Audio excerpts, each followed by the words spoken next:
Hello everyone, अगर आप लोगों को मेरी ये सीरीज़ पसंद आई हो तो प्लीज़ मेरे चैनल को सब्सक्राइब कर लीजिएगा ऐसे ही इंटरेस्टिंग वीडियोस के लिए।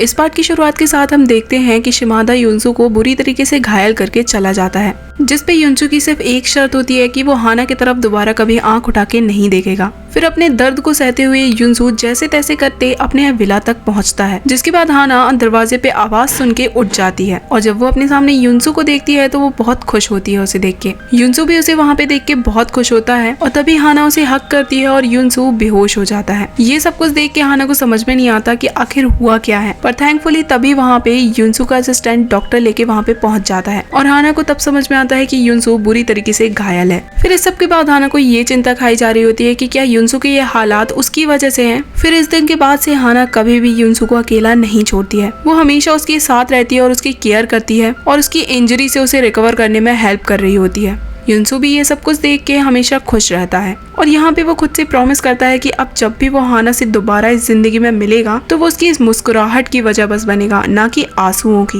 क्योंकि उसकी वजह से हाना अभी तक बहुत रोई है और अब वो हाना को सिर्फ स्माइल करते हुए देखना चाहता है। इसके बाद वो हाना को मुस्कुराने के लिए कहता है, जिसपे हाना उससे कहती है कि तुम अपनी आंखें बंद करो क्योंकि तुम्हारी आंखों में शैम्पू चला जाएगा। जिसपे युनसू उससे कहता है कि मैं तुम्हें अभी यहाँ से लेट के देख रहा हूँ तो तुम काफी अगली दिख रही हो। ये सुनते ही हाना उसके पूरे फेस पे शैम्पू लगा देती है। फिर जब फाइनली वो अपनी इंजरी से रिकवर हो जाता है तो उसके गार्ड्स हाना के साथ उसके लिए एक डेट प्लान करते हैं, जिसके बाद वो अपने गार्ड्स के बताए हुए एड्रेस पे पहुंचता है और वो एक स्केटिंग ग्राउंड होता है। ये देख के हाना उससे कहती है कि आज हमने एक दूसरे के साथ काफी अच्छा टाइम स्पेंड किया है और तुम भी काफी थक गए होगे तो हमें वापस घर चलना चाहिए। और तभी युनसू को कॉल आता है और उसके गार्ड्स उसे स्केटिंग करने के लिए कहते हैं, जिसके बाद युनसू हाना को लेके स्केटिंग ग्राउंड पे उतर जाता है। अब यहाँ तक तो सब कुछ ठीक होता है, पर हाना को क्योंकि यहाँ पे स्केटिंग नहीं आती है तो वो अपनी युनसू ओप्पा से स्केटिंग सिखाने के लिए कहती है, जिसपे युनसू उसे बताता है कि उसे सिर्फ अपने दोनों हाथ इस तरीके से करने हैं और वो स्केट्स कर सकती है। और ये कह के वो हाना को जानबूझ के ग्राउंड में धक्का मार देता है, जिसके बाद हाना बार बार गिर रही होती है और युनसू सिर्फ उसे खड़ा होकर यही कह रहा होता है कि वो कर सकती है और उसे करना ही होगा। जिसके बाद हाना को गुस्सा आ जाता है और वो युनसू के पास आके कहती है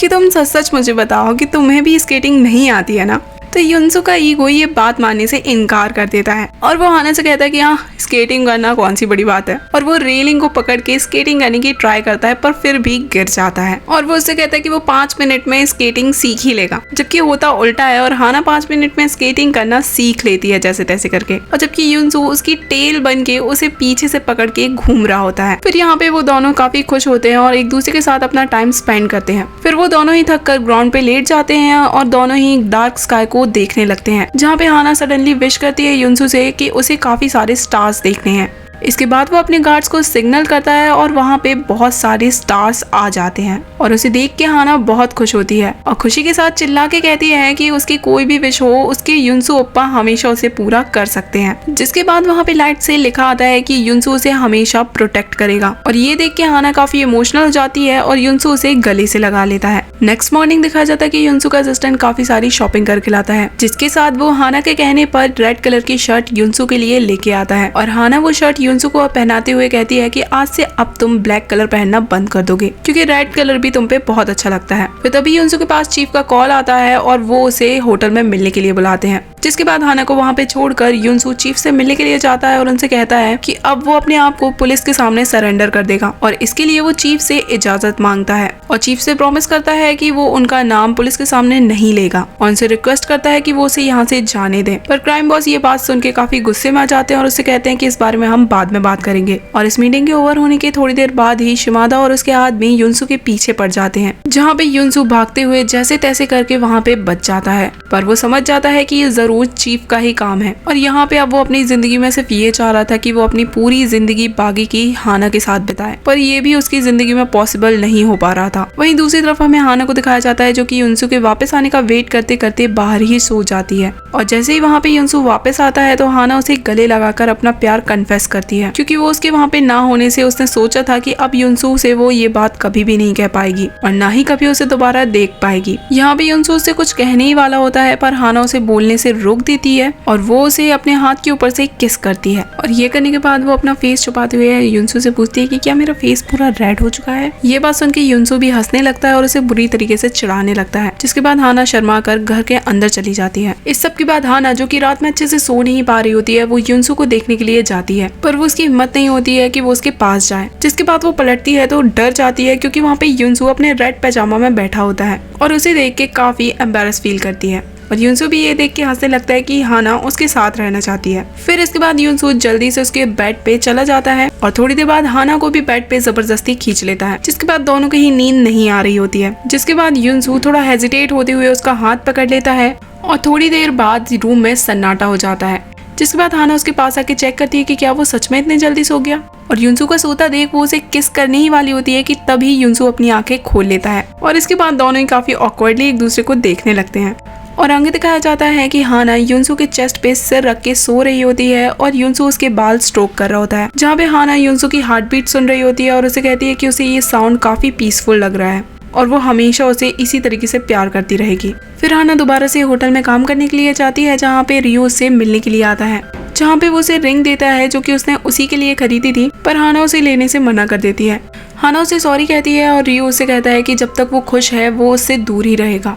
युनसू अपनी पूरी लाइफ हाना को प्रोटेक्ट करना चाहता था और उसके साथ बिताना चाहता था, और उसका करंट गैंगस्टर का स्टेटस उसे ये अलाउड नहीं कर रहा था और हाना के लिए काफी डेंजरस भी था। इसलिए वो डिसाइड करता है कि वो जल्द से जल्द अब पुलिस को सरेंडर कर देगा और अपनी सजा काटने के बाद वो वापस एक नॉर्मल लाइफ हाना के साथ बिता सकेगा। जिसके बाद वो अपने असिस्टेंट को हाना का ख्याल रखने के लिए कहता है। फिर सारी चीजें अरेंज करने के बाद वो हाना को कॉल करता है और उसे डिनर के लिए बुलाता है। हाना उसके साथ इस डेट पे काफी खुश होती है और उसके लिए गिफ्ट के तौर पे सॉक्स लेके आती है और उसे पहनाते हुए कहती है कि अब वो हमेशा उसे इसी तरीके से सॉक्स पहनाएगी। जिसके बाद युनसू उसे अपनी गोद में बिठाता है और उसे पूछता है कि आखिर उसकी विश क्या है। उसकी जो भी विश होगी वो उसे पूरा करेगा। जिसके बाद हाना युनसू से कहती है कि वो उसके साथ उसके होम टाउन चले, जहाँ पे वो साथ में टाइम स्पेंड करेंगे और क्लास रियूनियन को भी अटेंड करेंगे। जिसके रिप्लाई में युनसू कुछ भी नहीं कहता है, क्योंकि वो कल अपने आप को सरेंडर करने वाला होता है पुलिस स्टेशन में। और इसके बाद वो हाना के साथ एक फोटो खींचता है